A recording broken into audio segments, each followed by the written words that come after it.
Aqui, Natália Brasil, Rádio Roquete. Felipe, queria te perguntar o seguinte: o Flamengo teve um primeiro tempo impecável, 45 minutos de pressão, o Inter praticamente não viu a bola, mas o Flamengo volta para o segundo tempo diferente. E aí eu queria saber de você, porque acaba sendo uma certa característica do Flamengo ter um segundo tempo um pouco abaixo. E aí queria entender de você o que você acha que pode ter acontecido hoje nessa partida. Bom, primeiro tempo, ressaltar, excelente. Fizemos um grande primeiro tempo, o plano de jogo funcionou perfeitamente, tivemos muito volume, criamos muitas chances para fazer gol e, infelizmente, só fizemos um. Bom, ou felizmente, né? Mas fizemos um gol, fomos com uma vantagem e não voltou diferente, voltou igual, com a mesma formação.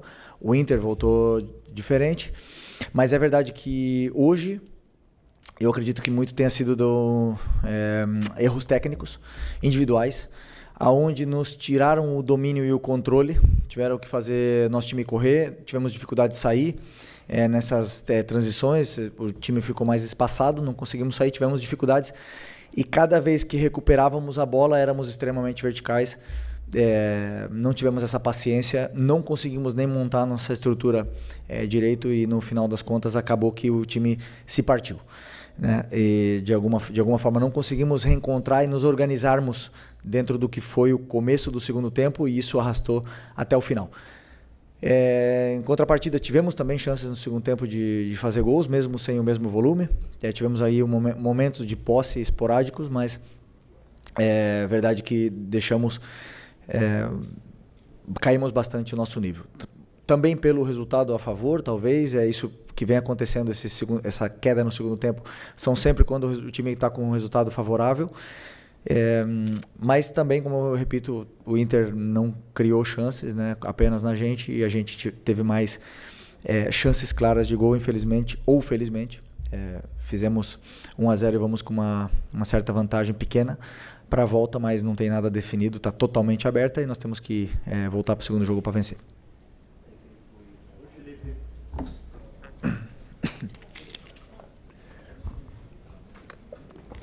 Oi, Felipe, Sérgio Lobo aqui. Teu próximo adversário é o de hoje. E depois, na semana que vem, também é o de hoje. O que esse jogo de hoje pode mostrar para você, para o jogo de domingo, que é uma competição diferente, o Flamengo é o líder do campeonato, e para a volta na semana que vem? Você já falou um pouquinho da vitória, do placar e da vantagem. Eu queria saber de você se tudo que foi hoje aqui, para quarta-feira que vem, foi suficiente para você. O suficiente em que sentido, desculpa? Em termos do placar e da vantagem que o Flamengo está levando para o jogo da quarta-feira. Então, primeiro, começar por essa pergunta, para mim não. Claro que queríamos fazer um resultado melhor, mas também não é ruim, né? Vamos com uma vantagem. E conseguimos uma vantagem, conseguimos ganhar vencer e dominar uma grande equipe, como é a do Inter, né? Que tem uma forma de jogar também de controle de jogo, de volume, de posse, e no final das contas a gente teve mais, só que não se traduziu em gols. Portanto, eu acho que foi um resultado justo e vamos com essa vantagem mais na cabeça, vamos ir para vencer o jogo, porque foi a mesma coisa que em todas as vezes que nós chegamos com vantagem nas competições, diga-se na Copa do Brasil do ano passado, na final, e fomos para vencer. E esse tem que ser o nosso pensamento. E a outra, não lembro. Domingo? Bom, domingo, como você falou, temos esse jogo de domingo primeiro importantíssimo, onde o Campeonato Brasileiro, somos os líderes, como você disse, temos que tentar defender essa nossa colocação. E vamos ver como a gente prepara, quem se recupera bem para poder jogar domingo para poder, como eu falei, ir para vencer os dois jogos. Felipe, boa noite. Igor Siqueira, do UOL.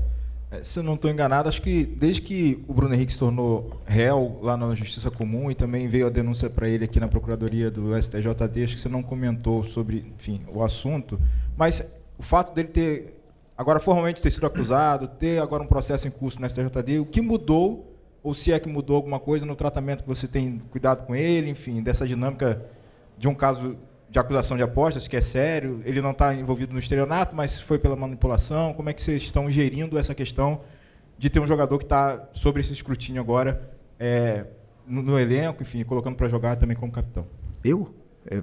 Meu tratamento com ele é o mesmo, ele tem a presunção de inocência e até que não seja julgado, ele é inocente. Julgado e condenado, ele é inocente. Felipe, Eduardo Gabardo, da Rádio Gaúcha. O Roger, há pouco aqui, falou que trabalhou com as duas possibilidades de escalação do Flamengo, né? Ou o Pedro ou o Bruno Henrique, e quando saiu a escalação procurou ali fazer o ajuste necessário. O Inter era o que você imaginava em termos de escalação e também em termos de comportamento dentro de campo? E esse Inter do segundo tempo, como é que você pretende controlar lá em Porto Alegre? Era a escalação parecida com o que a gente esperava. No final das contas vaza tudo lá e aqui, né? Então não tem muito mistério enquanto a isso. Tentei segurar ao máximo a escalação do Bruno e foi puramente em plano de jogo em função do que eu acreditava que poderia encontrar no campo e como poderia explorar melhor o jogo contra o Inter, a entrada do Bruno e a saída do Pedro da equipe. Ainda tenho que analisar o jogo com calma, ver o que aconteceu, mas eu acredito que tem muito, além de ter mérito do Inter, tem muito demérito nosso nessa nossa queda do segundo tempo. Acho que tem muita coisa nossa mesmo, de detalhes micro para corrigir, para a gente poder sair dessa pressão que o Inter fez no segundo tempo.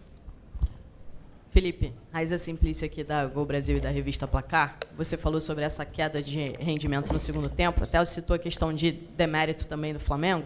Eu queria levar isso para um pouco mais amplo e juntar os últimos jogos, né? O Flamengo tem feito um tempo muito bom e um outro tempo nem tão bom assim. Eu queria entender contigo se você entende que ainda falta encontrar esse equilíbrio nos dois tempos, ou se de fato é só mérito do adversário.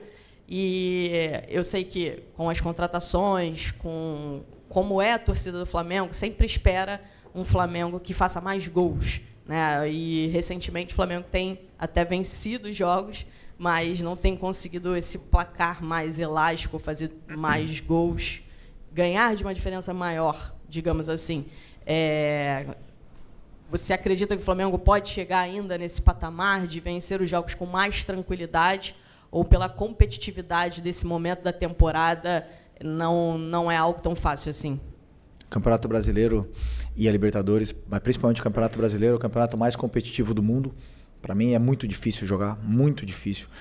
O problema são as expectativas, né, que se geram em função do adversário que pisa no Maracanã. Todo mundo acha que vai ser goleada, e não é fácil. Vimos o Santos vencendo o líder, até o vice-líder Cruzeiro no outro dia. Não sei que outro time também roubou pontos, o próprio Mirassol, que empatou com o Palmeiras fora. Ceará, então Ceará acho que venceu o Santos, o Cruzeiro também foi. Então, não tem jogo fácil no Brasil.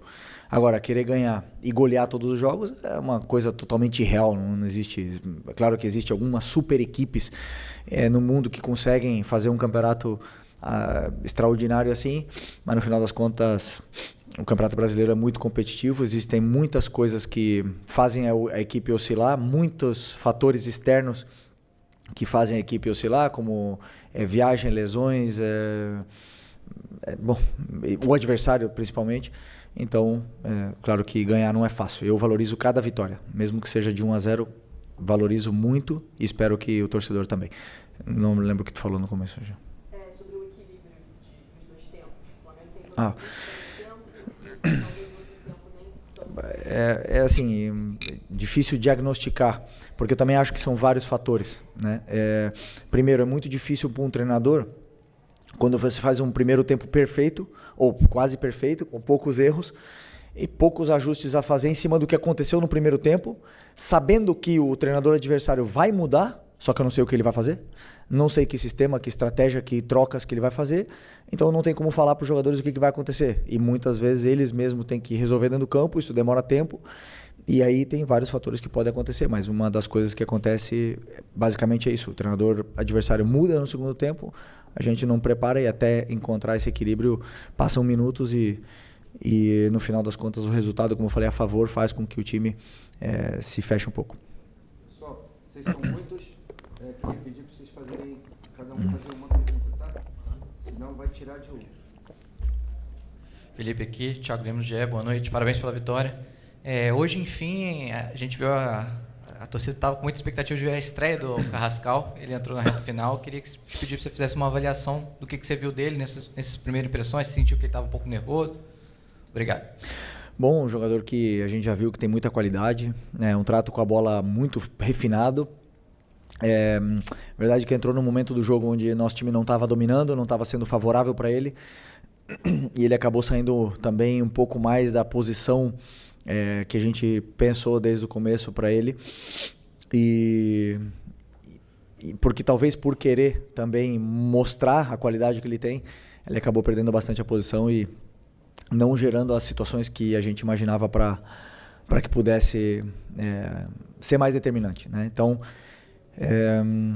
temos um jogador com muito talento aí no nosso elenco, vamos lapidar para ele poder virar ídolo da torcida nesses anos aí que vem pela frente.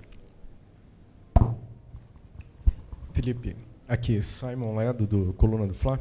Hoje foi a 40ª vitória sua, né, sob o comando do Flamengo. E a gente viu que, como você não pôde contar com a Arrascaeta, conseguiu encaixar muito bem o time no primeiro tempo ali, usando o Luiz Araújo, o Plata, né, revezando algumas posições. Você acha que a gente pode esperar esse time mais vezes em campo sem o Arrascaeta? Ou o Arrascaeta volta já na próxima partida? Sempre penso em função do que eu imagino para um plano de jogo e o que o adversário nos vai proporcionar dificuldades para a gente atacar. Então, se em algum momento o Arrascaeta já ficou no banco e essa dupla que jogou hoje, que Bruno e Plata jogaram na final da Supercopa, por exemplo, fizeram um jogo extraordinário, jogaram juntos. Tem uma relação socioafetiva muito boa entre eles se procuram muito, se entendem muito bem e não existe ninguém insubstituível. Agora, nós estamos falando do que é provavelmente, do lado do Caio Jorge, esse ano o melhor jogador do Brasil, né, que é o Arrascaeta. Então, estamos falando de um craque diferenciado que temos que tentar tirar o máximo de rendimento dele e deixar ele sempre fresco para poder performar da forma que ele está performando.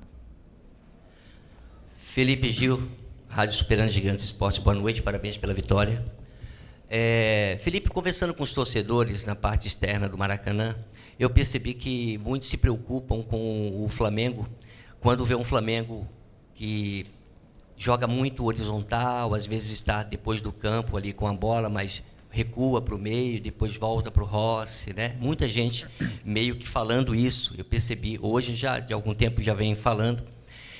E hoje eu percebi um Flamengo mais agudo, um Flamengo que você com certeza treinou para isso, né? Bolas mais longas. E quando o Flamengo vem assim, eu vejo um time muito mais perigoso e também mais veloz, né? Porque eu acho que um Flamengo, com a qualidade de jogadores que tem, saindo com uma certa rapidez, pode surpreender o adversário. Então a minha pergunta está dentro desse contexto. Você acha que o Flamengo que você quer é um Flamengo mais veloz ou mais cadenciado mesmo, como você tem trabalhado? Obrigado. Boa pergunta. Eu penso sempre no que são as características dos jogadores que eu tenho. E não posso pedir velocidade para jogadores que não são velozes, né? Então, dependendo dos jogadores que estão no campo ou que eu tenho disponível, ou que eu tenho pensado para um plano de jogo determinado, a gente faz o plano de jogo. Então, eu sempre penso em potencializar as características dos jogadores que eu tenho na equipe, né? Então, por exemplo, se eu tenho o Arrascaeta, que é um jogador de bola no pé, de jogar entre linhas, de girar, de se associar, eu não posso pedir para ele ficar atacando o espaço, porque eu vou tirar a característica dele e eu vou matar ele depois para fazer outras coisas. Então, eu adapto sempre o que são as características dos jogadores para o modelo de jogo. E em função da pergunta que você começou a falar sobre a preocupação do torcedor, eu entendo, mas o jogo, os espaços estão onde o adversário nos concede o espaço. Se o adversário não concede espaço por dentro, nós não vamos entrar por dentro. Nós temos que circular a bola de lado a lado e de uma forma que talvez o torcedor goste menos, que é em U. Se o adversário espera dentro da área, não tenha espaço para atacar. Não vamos poder atacar espaço. É outro tipo de jogo. Então, nosso time sempre vai jogar nosso time, todos, vão jogar em função dos espaços que o adversário nos conceda. Ninguém consegue marcar tudo, então sempre penso o futebol dessa forma. Boa noite, Felipe. Aqui, Sidão Marinho da Litoral News. Antes do jogo, você deu uma entrevista e disse que era o jogo mais importante do Flamengo na temporada. Pela frente são mais 2 duelos contra o Internacional. O Roger há pouco deu uma entrevista e disse que o foco maior do Inter vai ser na Copa Libertadores, mas que ele ainda vai analisar a escalação que vai colocar em campo pelo Campeonato Brasileiro. Mata-mata tem aquela questão da urgência, ainda mais que o Flamengo já caiu da Copa do Brasil, mas no Campeonato Brasileiro a prioridade igual da Libertadores, o Flamengo querendo manter a liderança. O que você está pensando da equipe para esse jogo do fim de semana e o que a sua escalação pode influenciar no jogo da quarta? Tanto no físico dos jogadores, mas também no entendimento tático do Roger Machado, porque são 3 jogos seguidos e acaba que um acaba trazendo lições para o outro compromisso. Obrigado. Penso no jogo do domingo, ainda não pensei, na verdade vou pensar amanhã no jogo do domingo, na escalação que encaixe melhor, dependendo do que eu acredito que vai ser para poder vencer o jogo. Como o teu companheiro bem citou, somos líderes e temos que defender o liderato. Não podemos abrir mão do brasileiro. E eu acredito sim que temos um elenco para ir e tentar vencer os 2 jogos. Tem jogadores muito fortes que aguentam e vamos com força máxima para os 2 jogos. Felipe, tudo bem? Boa noite. Aqui no meio, Gabriel Orfa, canal Paparazzo, Rubro Negro, Revista Placar. Felipe, você ainda não conta com o Eric Pulgar, né, que tá voltando da cirurgia que ele teve, e você tem 3 opções na volância hoje, que são o Jorginho, o Everton Araújo e o Alan. Você optou por começar com o Jorginho e o Alan, e depois entrar com o Everton. Mas há uma expectativa muito grande, pelo menos pelos torcedores, de ver o Saul jogando, talvez como segundo volante, ali ao lado do Jorginho. Você já falou que é um jogador polivalente, que pode jogar no meio campo, mas que você enxerga ele hoje um pouco mais na função que era do Gerson antigamente. Eu queria saber se há possibilidade, se você pensa em utilizar, em algum desses próximos confrontos, o Saul como volante, como segundo volante, que é uma expectativa muito alta da torcida. Obrigado. Sim, é uma possibilidade que temos aí para os próximos jogos, em função dos volantes disponíveis que nós temos no elenco. Como você falou, o Eric e o Nico têm lesões, talvez o Nico volte, mas sem dúvida, se eu precisar, eu sei que o Saul pode jogar ali. Aliás, jogou ali muitos anos.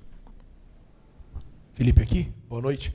Felipe, você vai ter uma situação agora com o Internacional muito parecida que você teve com o Atlético Mineiro. A diferença é que com o Atlético, entre um jogo e o outro, você teve o Ceará aqui lá no Castelão. Eu queria saber de você, assim, como técnico, fica mais fácil de estudar o adversário quando você tem 3 jogos seguidos contra ele? Ou você acha que o Campeonato Brasileiro, o Inter vai jogar de outra forma, por ser outro campeonato? E na Libertadores, semana que vem, óbvio que eles vão ter que sair por conta do resultado. Queria que você falasse um pouco sobre isso, assim, na sua posição de ter que estudar o adversário 3 jogos seguidos. Obrigado. Bom, o adversário está absolutamente estudado, tanto o Atlético Mineiro como o Inter. O jogo de hoje nos dará pistas do que aconteceu tanto na nossa equipe como na espaços que eles deixaram, a equipe deles nos concedeu. Os próprios jogadores encontraram espaços que não fomos nós que falamos, que não fomos nós que dissemos, e esses tipos de detalhes é o que costumamos analisar novamente para poder montar novas estratégias para poder vencer. Mas sim, é um adversário muito qualificado, com variações táticas. Aliás, contra o São Paulo jogou com 3 zagueiros, é uma possibilidade que eles têm também, então temos que tentar nos adaptar para qualquer mudança que eles possam fazer. E nós também, fazer mudanças para ajustes, não mudanças, ajustes para melhorar nosso plano de jogo do que foi no nosso jogo de hoje. Felipe, boa noite. Lucas Pessim, do Sport Mix TV. Queria saber de você, porque dá para analisar nos últimos jogos do Flamengo que o time tem aproveitado muito a bola parada e a roubada de bola no campo ofensivo. Se esse é um pedido seu para o Flamengo manter esse tipo de jogo da bola aérea, da bola parada e também da roubada de bola, porque o Flamengo, com esse elenco que tem, muitos cobram mais criação. O que você tem mais pedido para o seu elenco? E eu sei que o Rodrigo pediu uma pergunta só, mas o Arrascaeta, o que você e a sua comissão técnica estão enxergando como um possível reserva imediato na ausência do Arrascaeta?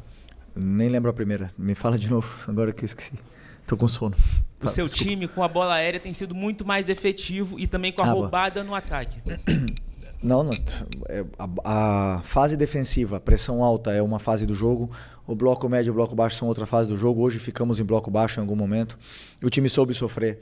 A bola parada é outro momento do jogo e todos eles têm a mesma importância, a mesma. Só que fazer a pressão alta, se você rouba a bola no campo do adversário, você está mais perto do gol deles, né?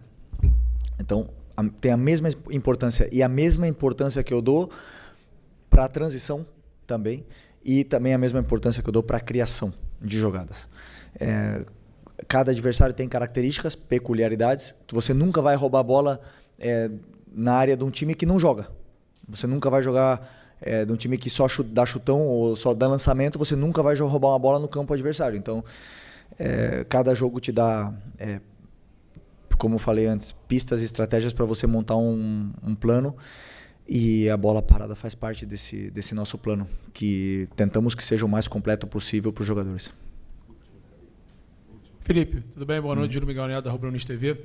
Felipe, ainda pegando sobre a situação do Jorge Carrascal, quando ele veio, né, chegando no Flamengo, muitos falavam que ele seria um substituto imediato do Arrascaeta ou um jogador para suprir uma ausência, ou lesão, suspensão, ou até mesmo dentro de campo, provar que joga ali naquela posição.